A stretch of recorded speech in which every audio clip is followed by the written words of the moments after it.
Bhavanipuram HB colony, housing board colony మాది. Apartment మాది. అపార్ట్మెంట్లో గ్రౌండ్ ఫ్లోర్ మునిగిపోయింది.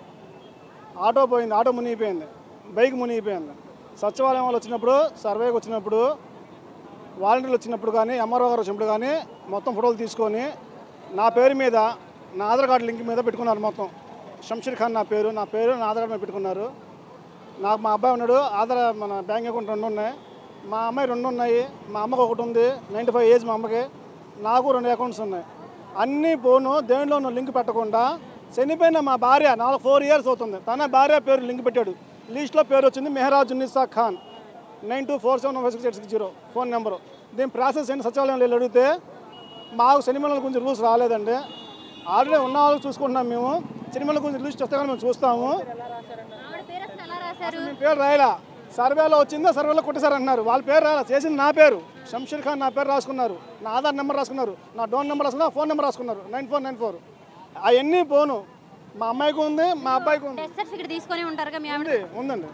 అప్పుడు అలాంటప్పుడు తీసేస్తారు కదా, మళ్ళీ సర్వేలో ఆవిడ పేరు ఎలా వచ్చింది? సర్వేలో ఆల్రెడీ సచివాలయంలో పెట్టి ఉంచాను. మళ్ళీ బ్యాక్ అకౌంట్ క్లోజ్ చేశాను.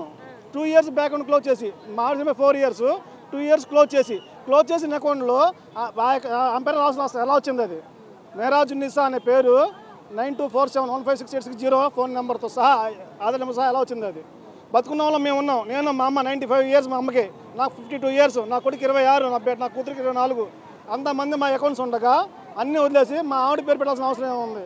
చిన్న పేర్లు 5 సంవత్సరాలకి 2 3 సంవత్సరాలకి అకౌంట్స్ లేని వాళ్ళ మీద డబ్బులు, చనిపోయిన వాళ్ళ మీద డబ్బులు, ఈ విధంగా వేస్తే మునిగిపోయిన వాళ్ళు మేము అయిపోవాలి. మాకు రక్షణ ఏంటి? మా పరిస్థితి ఏంటి?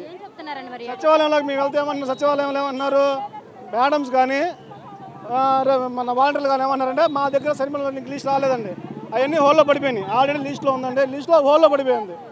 బ్యాంక్ వెళ్తే ఆయన ఏమన్నాడు, మేమని మీరు డమ్మింగ్ చేసాం కాబట్టి, మీరు క్లోజ్ చేసుకున్నారు కాబట్టి మాలో రావు, అది మీరు చూసుకుంటారు సార్. సచివాలయంలో ఏమన్నారు, ఏమన్నా మేము చేసేది ఏం లేదు, మేము పెట్టింది ఏంటి? నా లిస్ట్ కదా, నా పేరు కదా, నా అకౌంట్ కదా, ఆంధ్రలో వచ్చింది. ఆమె పేరు వచ్చిందంటే మాకు తెలియదు. ఆన్లైన్లో సర్వేలో వాళ్ళు తీసుకుంటున్నారు అన్నారు. ఆన్లైన్ సర్వే ఎలా తీసుకుంటారండి? అకౌంట్ లేని వాళ్ళు ఎలా తీసుకుంటారు? ఎలా పెడతారు? వచ్చామండి, వస్తే అప్లికేషన్ తీసుకున్నాను. అప్లికేషన్ తీసుకుంటే అప్లికేషన్లో రాయాలి. ఏమన్నారు వీళ్ళు బయట, అంటే లోపలికి వెళ్ళినట్ల మమ్మల్ని బయట ఏమన్నారు, మీ సమస్యలు ఏంటనేది అప్లికేషన్ మీద రాసి బయట మా మనుషులు వాళ్ళకి వెళ్ళిపోమంటున్నారు. వీళ్ళు ఏమన్నారు బయట, ఏమంటే డబ్బు రాలేదు, మా పేరు రాలేదు, మా బండి పోయింది, మా బండి డబ్బులు పడలేదు అనేవాళ్ళు తప్ప చనిపోయిన వాళ్ళ గురించి మాకు ప్రాసెస్ లేదు, మాకు చెప్పలేదు కాబట్టి మేము ఏ విధంగా రాసుకోవాలి దీని మీద అన్నారు. ఇప్పుడు మేము ఏ విధంగా రాయాలి? అదే ట్రాన్స్ఫర్ పెట్టుకోవాలి. మా ఆవిడ చనిపోయింది కాబట్టి తన పేరు మీద డబ్బులు, అదే అకౌంట్ లింక్ అయింది కాబట్టి, ఏదే మన ఆధార్ కార్డు లింక్ అయింది కాబట్టి అది క్యాన్సిల్ చేసి నా పేరు మీద గాను, నా అకౌంట్ మీద, నా ఆధార్ కార్డు మీద, నా పేరు మీద పెట్టుకోమని చెప్పి నేను రిక్వెస్ట్ చేసుకోవాలి, రాయాలి. రాయడానికి ఏమో ఆ పర్మిషన్ మాకు లేదన్నారు. ఇక్కడ సచివాలయంకి వెళ్తే సచివాలయంలో మాకు రూల్స్ రాలేదంటున్నారు. మరి మా పరిస్థితి ఏంటండి? అపార్ట్మెంట్లో కింద నాది గ్రౌండ్ ఫ్లోర్, అపార్ట్మెంట్లో నాది కింద గ్రౌండ్ ఫ్లోరు, నాది ఆటో ఫీల్డ్, నేను ఆటో బతికే ఉన్నాయి. నా బండి, నా కొడుకు బండి, నా ఆటో 2 నాశనం అయిపోయినాయి. మళ్ళీ వచ్చి దారి లేదు. ఇప్పుడు లేని వాళ్ళకి అందరూ బాగానే వచ్చింది, మినిమం డబ్బులు రావట్లేదు.